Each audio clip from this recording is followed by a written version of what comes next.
প্রিয় দর্শক, আসসালামু আলাইকুম। রাজশাহী পানি উন্নয়ন বোর্ডের তালিকায় 106 নম্বরে থাকা নদী, সেই নদী তানোর নদী।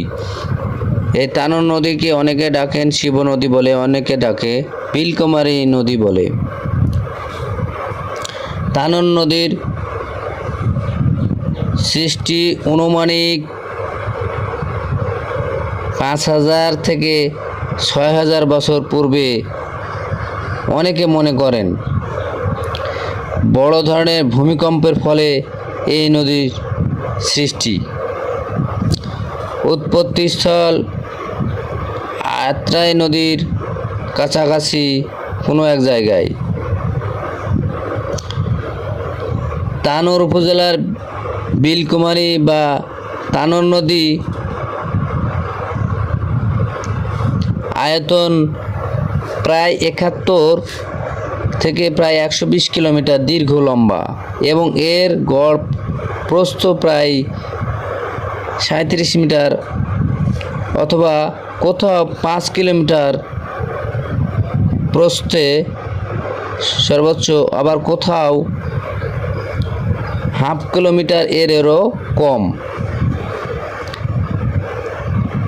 এর গড় গভীরতা সর্বোচ্চ 20 ফুট, কোথাও 25 ফুট, কোথাও তার চেয়ে বেশি, আবার কোথাও কম, কোথাও আবার হাঁটু জল থাকে। এই নদীটি সার্পিলাকার নদী। তানোর নদী দক্ষিণে পদ্মা নদীর সাথে সংযোগ আছে এবং অন্যান্য নদীর সাথে সংযোগ আছে। উত্তরে আত্রাই নদীর সাথে সংযোগ আছে, পশ্চিমে মহানন্দা নদীর শাখা নদীর সাথে সংযোগ আছে।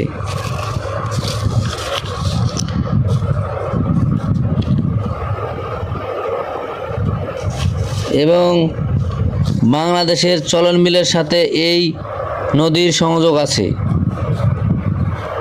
তানোর নদী বা শিব নদীর দুই পাড়ে কোথাও উঁচু, কোথাও নিচু। তানোর নদীর মধ্যস্থান দিয়ে যে বাঁধ নির্মাণ করা হয়েছে, তার কারণে নদীর নাব্যতা হারাতে যাচ্ছে। দিনের পর দিন আরও অন্যান্য বাঁধ দেওয়ার ফলে শিব নদী ভবিষ্যতে মাঠে পরিণত হবে মনে করছেন পরিবেশবিদরা। বিভিন্ন কলকারখানার বর্জ্য ও প্লাস্টিক বর্জ্য, পলিথিন, ধানের সময় নদীতে বিষ প্রয়োগ, সার, জমির ফার্টিলাইজার ব্যবহার, এর কারণে নদীর মাছ ও অন্যান্য নদীতে বসবাসযোগ্য প্রাণী নেই বললে চলে। এর জন্য আরও দায়ী পানি উন্নয়ন বোর্ড এর গাফিলতি, নদী শাসনের অব্যবস্থা এবং নদীর পাশে থাকা অনেক মাঠ ও গ্রামের যত রকমের খারাপ বর্জ্য নিক্ষেপ হয় তা তানোর নদীতে এসে পড়ে। প্রায় 1000 বা তার চেয়েও বেশি গ্রামের বর্জ্য এসে এই নদীতে পড়ে বিভিন্ন খাল ও নালার মাধ্যমে। বর্জ্যের মধ্যে আছে পলিথিন, জমির সার, বিষ, প্লাস্টিক, পচা দ্রব্য, বিভিন্ন ড্রেনের ময়লা, খালে জমে থাকা ময়লা, এছাড়াও কলকারখানার বর্জ্য এই নদীতে এসে পড়ে এবং ফলে নদী দূষণ ব্যাপক বৃদ্ধি পাচ্ছে। এবং বলাই বাহুল্য, জলবায়ু পরিবর্তন বা ক্লাইমেট চেঞ্জ, কয়লা, গ্যাস, তেল অতিরিক্ত এবং অতি তাপমাত্রা, মাত্রা অতিরিক্ত গাছ কাটা, গাছ কম লাগানো ইত্যাদি কারণে তানোর নদী বা তানোর শিব নদী দিনের পর দিন দেশীয় মাছ ও নদীতে বসবাসযোগ্য প্রাণী জীববৈচিত্র্যের মারাত্মক হুমকিতে আছে।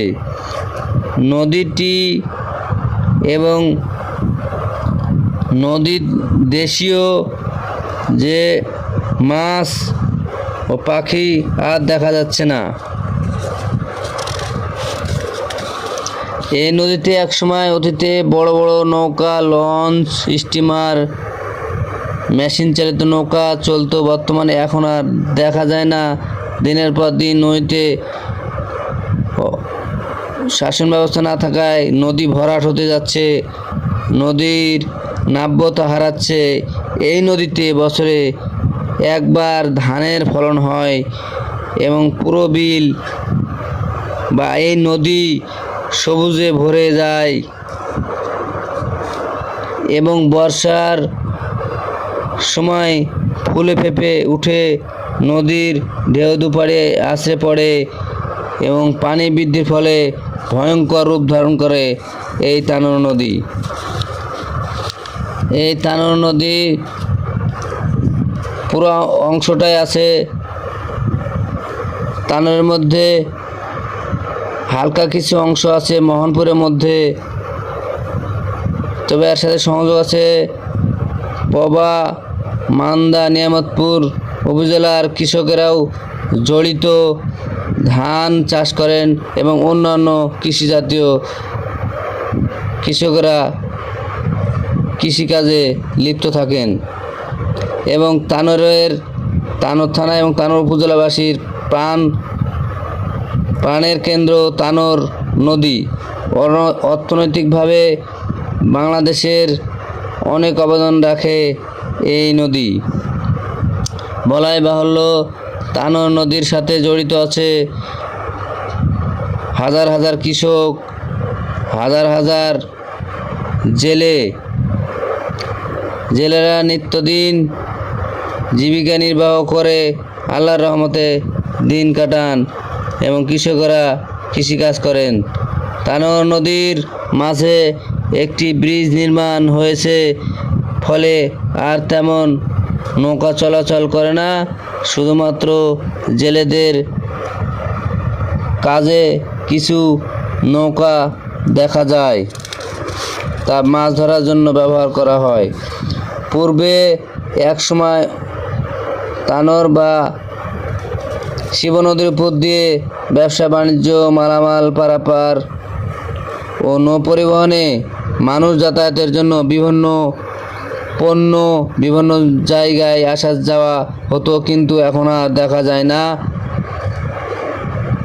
এবং বিভিন্ন স্থানে এই নদীর উপর ব্রিজ ও বাঁধ নির্মাণের ফলে নদীর নাব্যতা হারাতে যাচ্ছে এবং অনেক খালের নালার পানি এসে এই নদীতে পড়ে।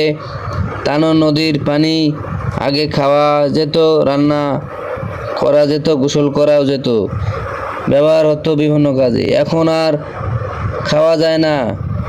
পানি দূষণের ফলে এই নদী ও পানি উন্নয়ন বোর্ড ও নদী শাসনের অব্যবস্থার কারণে আজ নদীর নাব্যতা ও পানি শুকিয়ে যাচ্ছে, নদী হারিয়ে যাচ্ছে, নদীর নাব্যতা নেই। প্রিয় দর্শক, আসসালামু আলাইকুম।